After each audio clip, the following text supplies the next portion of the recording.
So here we have Joshua Cowlard. He did go 4-1 as well. So let's see how my boy Joshua Cowlard's list look, which I'm not surprised. Let's go. So we have War Boss, Ghaz, and Captain Battlewagon. Love it. Nice and clean, very neat. Again, we see a not overly saturated, not overly inflated character list here. Not even Maz. Again, you don't see another Maz on this other list that went well. And why is that? So we have a 10-man unit of Snagga Boyz, another 10-man unit of Snagga Boyz, Flash Gitz, 3 max 11-man units of Gretchen, a 2-man units of Mega Nobz just for Ghaz, a 2 of my favorite Nobz scalpel units, nice big bricks. That way when Ghaz go off, imagine both sides of those guys are getting lethal, and then one's popping lethal on 5s from Carnage. Amazing. Only 1 Stormboy unit, which is kind of what I'm running right now. But yet we have 1, 2 Battlewagons coming back into play, and then 2 trucks. I really like this. I can really appreciate this because essentially 1 truck in each lane, 1 wagon in each lane, and then 1 truck in support. If you get popped, they can jump in another truck. Maybe your more elite infantry are in there. Maybe just your small skirmishing boys are in there, like the Snagga Boyz in each truck, and you run them up first and let the wagons kind of come in after. Very interesting, different twist, but yet we see on the other list, triple Battlewagon. Now we see double Battlewagon with trucks, but he has Ghaz as his support. So let's look at some of his matchups, because you can see Joshua Cowlard started going hot right here.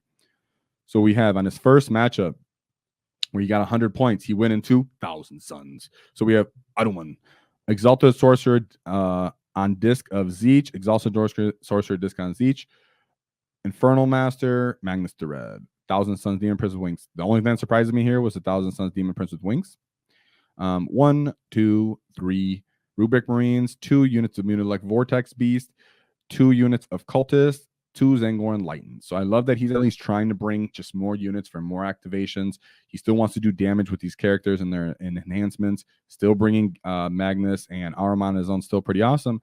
But you just don't have enough to deal with orks for the most part, right? It takes a very, very high-level T-Suns player to be able to be patient enough in the face of all the wall energy and all that green tide to selectively kill what he has to kill, give away what he has to give away, to keep chopping up the board and move up the board, really take advantage of Magnus in that place. But if they don't, orks just run game on them, especially if you're running 2 Mutilus Vortex Beasts, you're holding up the back of the board, not enough to hold me back. I'm running into you, which is what Joshua Cowlard did. But right away, going into the second matchup, this is actually where he picked up his 1 loss. So let's look at that.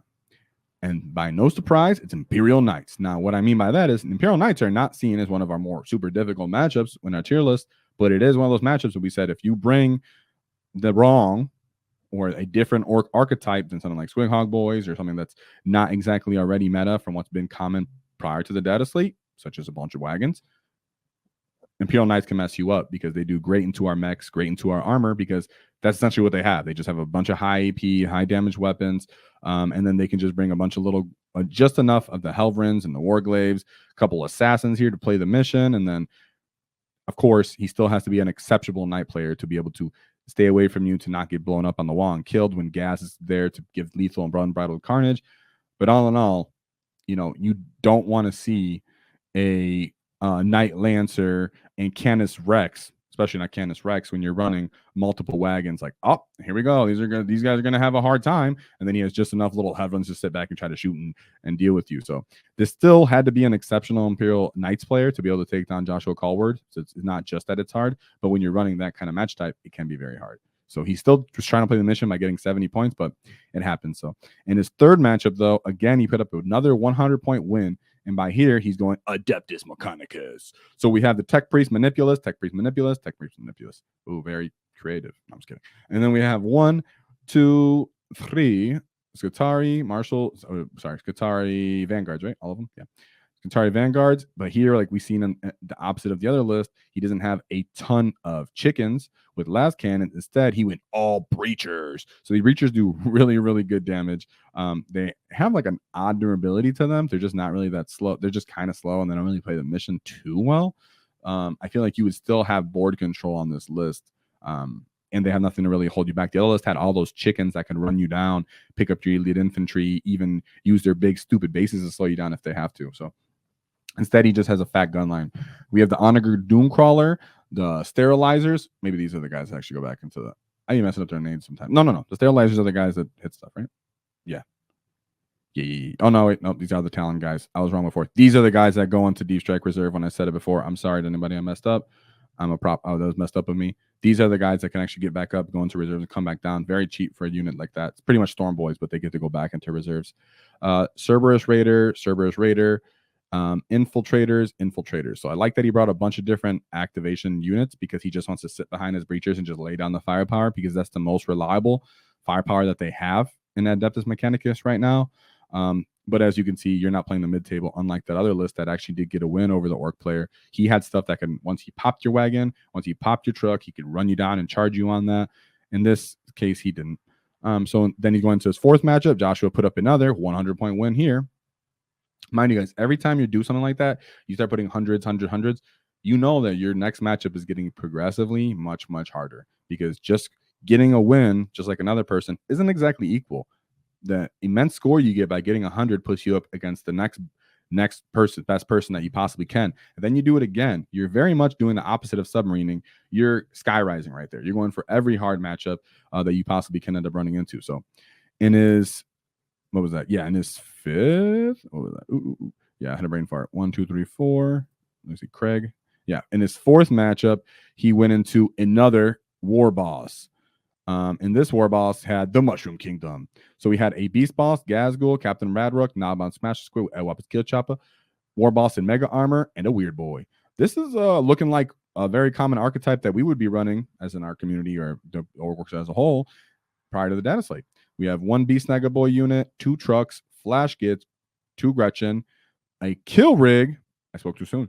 A Mando, 3 Mega Nobz, a big unit of Mega Nobz, the Squighog Boy Brick, and Storm Boys. This comes into one of those things where I go, one kill rig? Do you just reserve it in some of your matchups? The nice thing is when you do have Mandos, which I'm going to do a video on Mandos because I'm sold on Mandos right now in this meta, Mandos help you create plays for something like a kill rig or Squighog Boys that are come running up the table. Really helps against all those infiltrating units, all those scout units. But when you're going into that propagate with Joshua Cowlard, you know, he doesn't have optimal stuff to stop those wagons from staging unless he did go first, which I'm just gonna assume he didn't. The reason I'm gonna assume he didn't go first, I could totally be wrong, is because these Mandos would be a huge issue if he went first, because all those wagons means that he could just step in the wagon lanes and slow down all those wagons if he really chooses to. So I really like to hear how this game went. I love to see that they both were using Ghaz, because Ghaz was looked down upon a little bit for the beginning of the edition, but I'm super stuck on Ghaz. I think he's amazing. So he's gonna be everywhere. He was already everywhere prior to the data slate. He's gonna be everywhere post data slate, guys. No matter what anybody on other channels or communities or Reddit tell you, promise you on my left green toe, Ghaz is very useful.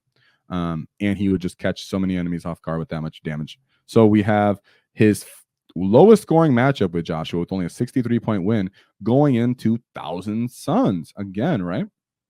But we have Aruman, Magnus the Red, Infernal Master, Thousand Suns, Demon Prince, I'm seeing that guy again, and a Thousand Suns Sorcerer.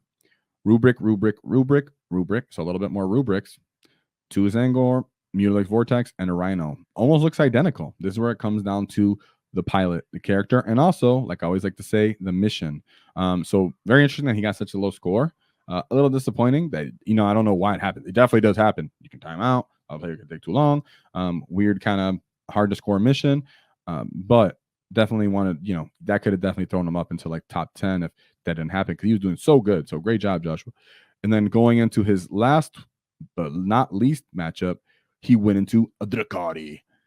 We have the Archon, Beastmaster, and Lilith Hexbraz. Cabalite Warriors, Witches, Raider, Venom, Court of the Archon, Chronos, Incubi, Mandrakes, Scourges. Oh, goodness. There's just a lot of activations, a lot of different units. And the good amount of these actually have the potential to blow up vehicles. Just to keep it frank, we have these Scourges do have dark lances. Of course, they're not super reliable, but they are dark lances. Of course, I want to bring up the Mandrakes again, talking about something that can get early up into the all over the table, completely score the mission. Very annoying. The venoms, like orks don't love to see these venoms. Luckily, flash kits can still kind of like mess them up for the most part. But we don't like to see other transports that help other melee armies stage better than us and then get out, hit you, and then run back into their transports like some of them can do.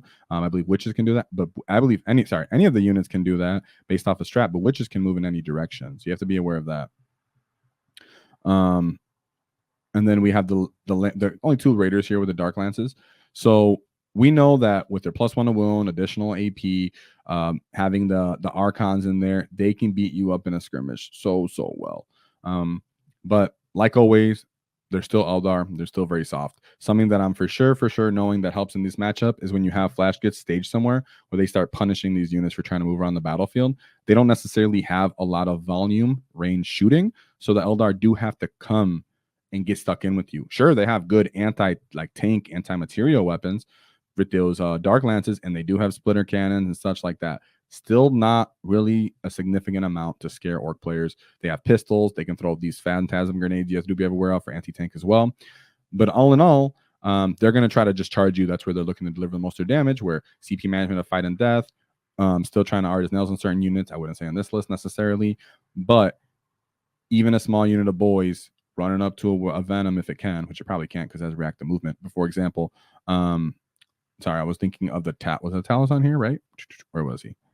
There's Incubi. Oh, Chronos, sorry. Something like this Chronos, very stupid and annoying for 50 points. But when you have Ghaz and lethals, or if you just have the proper units, they'll run this guy over. And Court of the Archon. You know, I've actually forgotten what this does off the top of my head. I didn't even see that it was on here. I have to look right into this. I'm actually looking to get a game into Dark Eldar this weekend, so I should be able to be far more knowledgeable in this. Of course, I know just what they do with their strats, and I can get out, ignore Overwatch, so you have to be aware of that with your flash kits. With the Nightmare Shroud, if you identify that one and say, well, the flash kits are moved away from that.